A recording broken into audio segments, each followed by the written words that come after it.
دې هډ ماستر صاحب ته چې دنو په دواړه لاس سلام پکار دی ځکه چې دې 950 ماشومان چې دنو د بچ کړل یار سره د استادانو چې بچ کړل کدا چرته 15 منټه لیټ شوی کنه دا 950 ماشومان چې دنو دا به هم ختم شوی ملګرو تاسو وکنه په سواد کې چې دی نو دا یو سرکاري سکول چې پاه کې دا هډ ماستر چې دی نوم د سعید احمد دا چې دنو الته پاه کې هډ ماستر کله چې دا د سکول نه بهر تر اوته او دی وکتله د سکول خواته چې دنو الته یو خړ بيدو په خړ کې چې دنو بس زیاتې دي نو سعید احمد ولګید او دن سکول ته ورغه خپل ټیچران ته نور ته ویلو چې تاسو د ماشومان له چې دنه چټي ورکړي ځکه چې وبس زیاتی کې او د سیلاب هیڅ پته نه لګي په دغه ټیم کې هډ ماستر صاحب ته د نور استادانو ویلو کنه چې دا وبخو زیاتی کې کمیږي غلطه موږ ماشومان له چې دنه چټي نشو ورکولای سید احمد صاحب ته بیا هم ویلو چې تاسو د ماشومان له چټي ورکړي او چې دا کوړه ولېږي استادان چې کله ولېږي او دغه ماشومان چې دنه دی له چټي ورکړه او دوی چې کله د سکول نه بهر تر اوتلو سره د استادانو 15 منټه پس سیلاب راغی او دغه سکول چې دنه مکمل تور باندې ختم کو مکمل تور باندې دا سیلاب وی ورملګرو ځکه چې دا واقعي چې دنو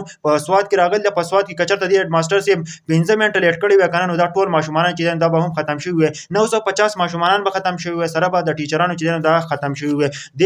استاد ته چې سلوټ پکار دی د هډ ماستر صاحب ته چې سلوټ پکار دی نن چې 950 ماشومان چې دا بچ کړل کچرته دا ماشومان هم د دنیا نه رخصت شوی 600 کسان چې دا مخکې د دنیا نه تللی دي 950 دا ماشومان و نو ډیر غټ نقصان به شوی خو زمونږ د پښتون ورته چې دا سلوټ دی ځکه چې ته پته ولګي دا کنه چې سیلاب راتلو والده نو دې چې دنو سرکاري سکول او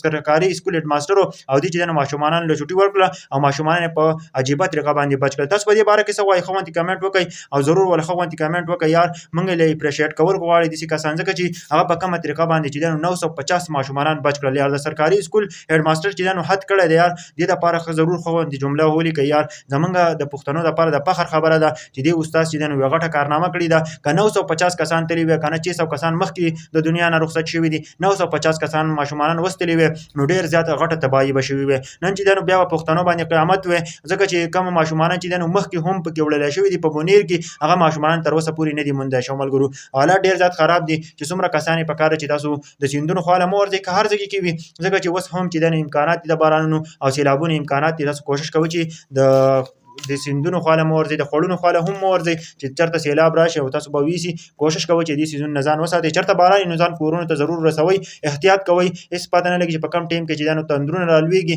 بارانونه وي او چې دانو سیلابونه راځي ملګرو څومره کسان زما د ویډیو ګور د